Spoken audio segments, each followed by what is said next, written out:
Hello, I'm Maria Hall Brown, and this is LA Currents. Los Angeles World Airports, or LAWA, functions as the governing body for LAX, the third busiest airport in the world last year with over 88 million passengers. And also Van Nuys Airports, as well as Palmdale. I am joined by its new CEO, Justin Erbacci. Nice to have you with me. I can't believe you were able to take the time. I imagine your day is incredibly busy. Yes, but it's my pleasure to be here. Thank you so much for having me. All right. A new position always holds challenges, but I cannot fathom how it must have felt and the challenges you have faced since becoming the CEO just this June. How are you managing the whole thing? Well, this is certainly an unprecedented time period that we're in. And it's just been a period where we've had to try to be as adaptable, as flexible, as innovative as possible to deal with an unprecedented situation. I mean, the airline industry and the aviation industry in general has never experienced a downturn like we're experiencing now. We had 9/11 and we've had some recessions where, there have been crises before, and the airline and aviation business is cyclical by nature, but nothing like this has ever happened before. So nobody really was prepared for it. And nobody really knows what the right answer is. So you just have to take each day, each situation as you present it, and again try to use all of your experience and knowledge, and be flexible, be adaptable, and be innovative, because we're creating a new normal, and we can't expect in an unprecedented situation to go back to how things were before. It just can't happen. Are you able to prioritize? I mean, is there a way that you can prioritize, or is it just what's on fire in front of you and then I'll be able to manage the rest when I can get to it? So there are certain priorities you set, but again, you have to be flexible and be able to adapt, because new things that you never expected come up. When you deal with an unprecedented situation and you use new and innovative methods and tools and processes, invariably something happens that you didn't necessarily expect to happen, and then you have to adjust. But the priority has always been, since the very beginning, is making sure that our employees and our passengers are as safe, as healthy as possible. The whole reason that you were brought in as, because you've been here since 2016. So innovation is the cornerstone of what you brought to the table. So what are the things that are innovative in regards to the future of LAX and what you're doing here? So almost everything we do, we have to look at to see how we can innovate to change it. Again, it's an unprecedented situation that creates the need for new ways of doing things. So I challenge myself, and I challenge our team every day, every position or every opportunity or every situation that presents itself, to think about how we can do it differently. Don't just go back to the way we did it before. Think new, think how things could change and for the better. And so that's how we just need to approach everything we're doing. And there's new technologies that we need to look at. There are new processes that we need to look at. So again, we're just trying to find out what out there is possible, and how can we best use what's available or what is becoming available to address the situation. Because LAX needed some improvements, and obviously a massive improvement project was underway when you arrived. So a lot of that to modernize the flow of traffic, modernize the handling of passengers, and just modernize the coordination between the terminals, et cetera. What happened when the pandemic hit? Did things ramp up? Did things back off? I mean, where are we in that huge renovation project for LAX right now? So some things we had to put to the side for a while for various reasons, but we wanted to make sure that we were moving forward with those things that are critical to the future of our airport. So we have a $14 billion capital program in place to implement some really well-needed and long-needed improvements to our airport. And we made sure that we were setting ourselves up so we could continue to deliver that program. So projects like the automated people mover, our consolidated rental car facility, our intermodal transportation facility, those are essential to this airport and this city in the long term. So we made sure that we did everything we could to continue with those projects so we can deliver them as soon as possible. We've actually been able to take advantage of the downturn to accelerate some of the construction around those projects. So those were really critical that we had to continue. It also helps us to maintain the jobs, so the construction jobs continue during this period, which is, obviously very important. Also our terminal projects, so we have some major terminal projects going on, and again, we didn't want to lose the momentum that we had on those, so we continued with those projects as well. Some of the newer projects that we haven't started actual construction on now, we've taken a pause to see how things are going, and hopefully we'll be able to continue those again as well. We have a very ambitious program that we need to put in place before the Olympics in 2028, and so we want to make sure we're moving forward with that as fast as possible. But obviously with this pandemic and the impacts it's caused, we have to take some time to see how our budgets and our traffic will be, to see what is the necessity of some of those projects. Have any of the plans had to change because of the safety measures put into place, even for just not now during this COVID-19 crisis, but maybe in the future? Because technology involves passenger managing their own day with kiosks or bag drops that are universally used for multiple airlines. Have you had to make adaptations to that, just along the lines of people touching the same piece of equipment and how that's going to be managed in the future? Absolutely. Yeah. We've made significant innovations and changes in those areas. We start with just the sanitation and the cleanliness of our airports. We needed to do everything we could to make sure that our airports were as clean, as healthy, and as safe as possible for passengers and for our employees. So from the very beginning, we really beefed up our sanitation efforts, and of late we're using innovative technologies to try to help us even more. So we initially started to enhance the amount of cleaning we did, especially in high-touch areas. So we were doing, every hour we were cleaning the real key areas. We were using hospital-grade virus protections. We were doing extra deep cleaning in high-touch areas. And then recently we've added some innovations to help us in that aspect. And one of the things is we're using ultraviolet technology. Is it working? Because there's a lot of press on that, and is it actually working? We believe so. We're still in the pilot program for those, but we've seen positive results thus far. So we have ultraviolet lights in some of our bathrooms right now. So not only do they provide light, but they also help to clean germs.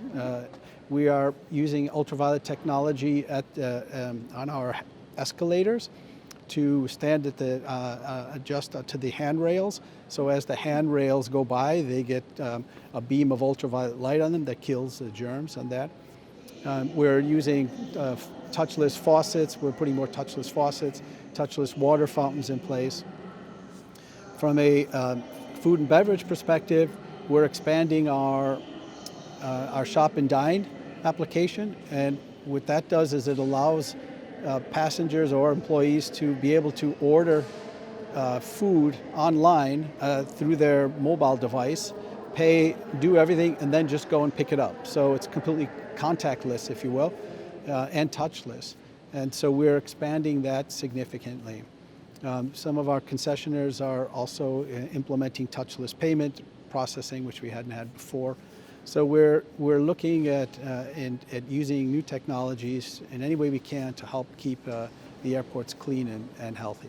Yeah, the payment part, this is nothing to do specifically with LAWA, but a lot of places are not accepting cash anymore because that's a currency that is shared amongst too many people. So that's an interesting thought. Yeah. You have a background with working across a global scale. So how much are different airports sharing their procedures and processes? And are you working with other airports across the world? Yes, absolutely. We even before this pandemic, we belonged to a group of 9 different international hub airports. And we have been getting together, doing benchmarking, sharing some best practices. And we use that and are using that group to look at how we can put in place standards to not only make sure that all of our airports are clean and healthy and safe, but also to start putting in what we're calling air bridges, which are connections between our hub airports that provide, a certain standard of cleanliness and health, as well as trying to use, put in place processes and techniques to allow for us to be able to have passengers get testing or other types of precautions or On site? I'm sorry? On site? Well, we're looking at different options, but Okay. what we want to try to do is stimulate international travel in light of some of the restrictions and quarantines that are required. And so by putting a framework in place where people can get tested either before departure or upon arrival, and if they have a negative test, then they would be able to either avoid or shorten any quarantine period that exists. So we're having multiple discussions with our airports. But yes, international collaboration has been very important. We also work with our global industry body for the airports to try to exchange best practices. And we've also been trying to influence where we could how we deal with this at a national and international level. So we spend a lot of time with government and politicians to try to give them recommendations as to how we can make things better or how we might be able to adapt to this new norm for travel. I think that's imperative because I think the businesses that are being affected by decisions made by government need to have a say as to exactly what should be considered and what should be dismissed based on what you know. Along those lines, how are your airline partners? I mean, daily we hear very sad numbers from very strong airlines and how they're laying people off and what are they saying to you? What are they asking you? What are they telling you? And how are you feeling about your airline partners? Because LAX has a lot of airline partners. Yes, and our airline partners obviously are vital to our future. So we, from the very beginning, we worked very collaboratively with them. We set up back in February a special task force for us to have regular and ongoing communication and collaboration with our airline partners. We were having weekly task force meetings with them to discuss the impacts, what we can do, how we could work together. Initially, we worked with them to understand how we might be able to help them financially through deferral of rental payments and other fees so that they could get on their feet. And we did implement such a relief program. But we've also then been continuing to talk and discuss what types of things we can do together to make improvements here and make air travel safer and healthier for the passengers. So we will continue to do that because it's vital that we are working very collaboratively towards any type of solution. I said at the very beginning that last year 88 million passengers came through LAX. The beginning of the year looked like it was very dynamic. Obviously, things took a huge nosedive when the pandemic hit to the tune of like 95% down. It is ticking back up. So what is that telling you? Is that telling you that people are feeling more secure or that these precautions that are being put in place are working, or are people just tired and they need to get out of town? Yeah, I think that it's a combination, but it tracks very closely with the safer at home orders and the relaxation of some of those safer at home orders. So of course, as soon as early on when everybody started to implement the safer at home rules throughout the country and here in Los Angeles, and as international travel restrictions were imposed, that's when the travel really just tanked. Right. And we got as low as 96% down here. It was our worst day. And for much of April and May, we were in the 95% range on a regular basis, between 90 and 95%. Must have felt almost apocalyptic to walk around the airport then. It's very eerie. It is very, very eerie. To give you an idea, we were getting about 5,000 to 6,000 people who were checking in on a daily basis or going through security when we normally had 125,000. So it was just a significant decrease that was surreal looking outside and just seeing the whole airport completely empty. And so it's still, nothing even close to where it was before. But as the safer at home restrictions eased and businesses starting open and people started feeling more comfortable going out and doing things, we saw a gradual increase and a positive increase in the number of passengers that were flying. The airlines reacted by putting more flights out, and that was spurring a lot of travel up until about the July 4th weekend, which is when we maxed out. We were at 25% of our old traffic, so we were only 75% down. Okay. We had about 30,000 passengers going through security in a day. But then, as we saw the resurgence of COVID cases across the country, across the globe, it started to flatten out. So we're still hovering at around, between 77, 78% reduction in traffic right now. So LAX obviously is the big boy in the room, but you also have responsibilities over smaller municipal airports, Van Nuys, and then Palmdale, which can be considered, sometimes there's been thoughts about having it be international, but how are they faring comparatively? Are they, because they're smaller, because they're more business oriented, because they don't have as much, are they faring well, or are they equal to what's happening with LAX? Well, they're doing better. So Palmdale, we don't have any commercial operations out of Palmdale. Right. But Van Nuys was a little bit slower as far as when we started to see a decrease, because as the pandemic came into being, people wanted to fly more private planes.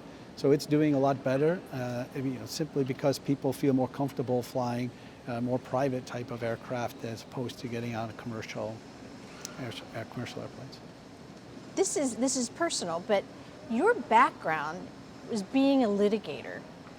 How did you transition from being a lawyer, a defense litigator, into this world? I mean, there must be some parallel or connection, or you woke up in the middle of the night with an epiphany thinking, I'm in the wrong space at the wrong time, I need to do something different. How did you transition? So it wasn't an instant transition, it was a long transition. Okay. So, my legal training is something that I use every day. Law is not just about being in court, it's a way you approach problems and try to find out about them and try to resolve them. So the legal way of thinking and approach, I use that thinking I use all the time in everything I do. And almost everything you do in any business involves legalities, and certainly this business involves a lot of them. So that background is, I think, beneficial to anything you want to do in business.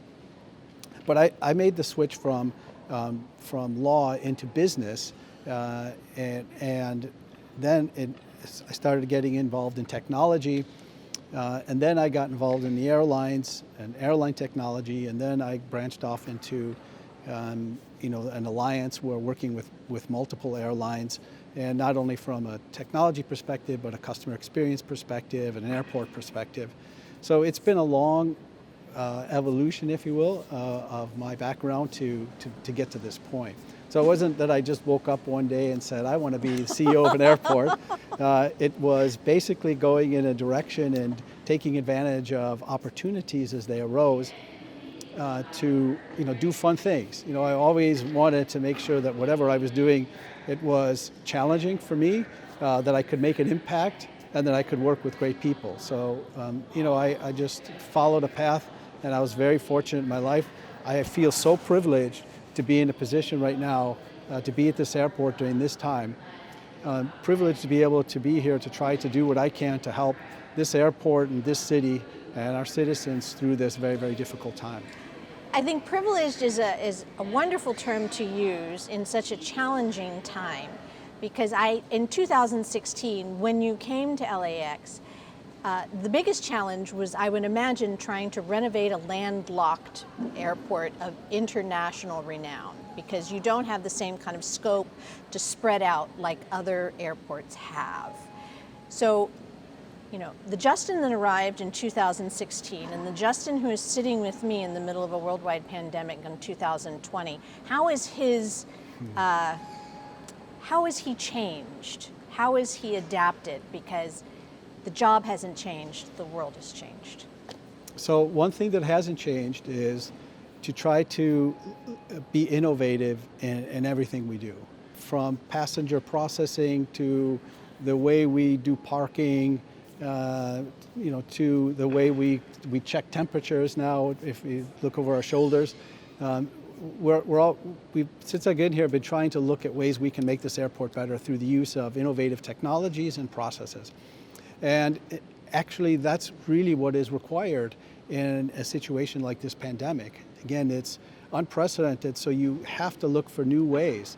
And the fact that I was already here thinking innovatively and trying to get the rest of the organization to think innovatively really helps us right now, because we're used to doing that. We're used to looking at every situation and see how can we do this different and better. And that's what's required here. So I think it's been really opportunistic in the sense that we already started to get everybody thinking in that frame of mind. What's different, obviously, is the priorities that we have to face, and where we apply that innovation and those technology solutions and everything has changed a little bit from some of the ambitions we had to do some really great stuff from a digital marketplace perspective. Now more focusing on how do we make sure that we get our airports safe and clean and healthy for people to fly. We haven't forgotten about those other things. They're waiting for us, and we will get back to them. But our priority about where we focused that innovation has changed a little bit. And there are obviously new situations that we didn't have to deal with in the past that now suddenly are there, and we have to figure out how to deal with them. You have something you're really proud of that has been put into place right now? Obviously, we talked about the safety measures and the sanitation, the precautions in that regard. But is there something that is COVID-19 aside that you're really happy that has happened here at LAX under your watch? Oh, there are many innovations that we've implemented here that we're proud of. What we've accomplished in the area of biometrics and how we've helped the whole biometrics and the passenger processing journey escalate and get enhanced throughout the country. Define biometrics. Okay, so the use of facial geometry is something that we were at the forefront here. So we were the first airport in the country to have an automated boarding process where you just basically look into a camera without your passport, without your boarding pass, and the gate would open and you'd walk onto the plane. And we tested right here in this very area with TSA and CBP how we can apply that technology to the security area.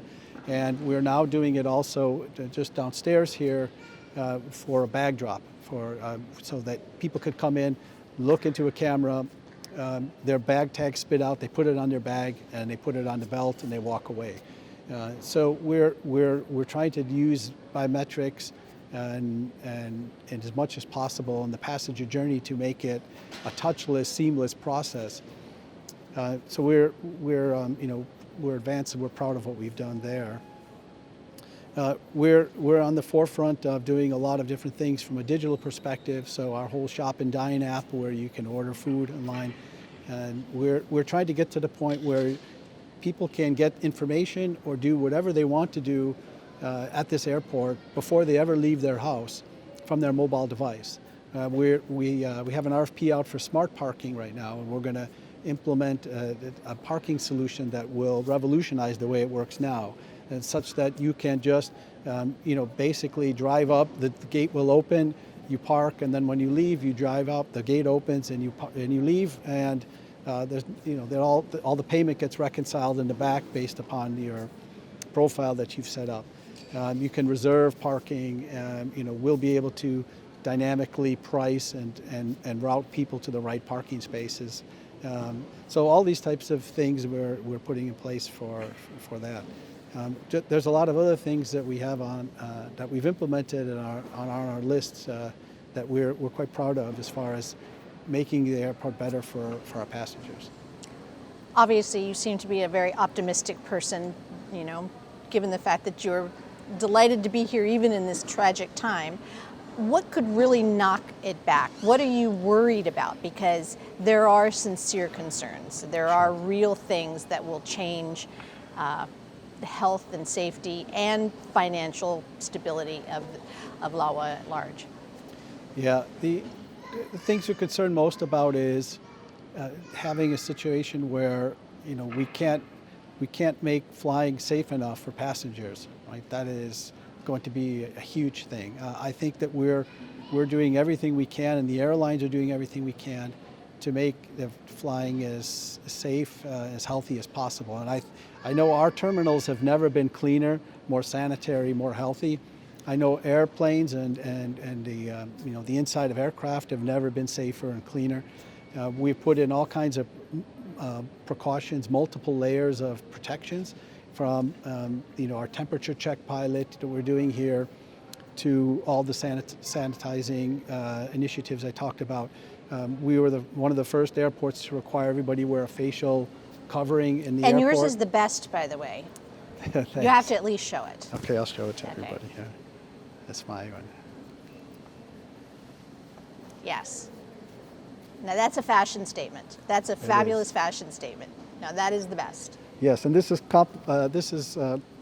purchased through the Flight Path Museum here at Los Angeles Airport, which is a phenomenal museum for aircraft, and you can get those. Anybody can get those online, by the way. So. Right. The other aspect that you worry about is that the pandemic is prolonged, such that all of the airlines and all of our partners are just impacted economically, that they have to go into bankruptcy or close altogether here, and that will hurt us from a financial perspective, and it will create a problem that we might have to stop some of the things that we're doing here, and that's the worst case scenario. I don't think we're going to get there. I think that we've put in place a really robust, I would say robust. I think we put in a very responsible budget in place, and we're taking very responsible fiscal actions to make sure that we can operate in this environment where we have, significantly reduced traffic and a corollary significantly reduced revenues. We're forecasting that our traffic will be 65% down from a year ago over the course of our fiscal year, which runs from July 1st of this year until June 30th of next year. So during that period, we're anticipating that we're going to have 65% reduced traffic, and we've based all of our economics on that, and we've made significant budget reductions everywhere we could, and we're still looking to create more.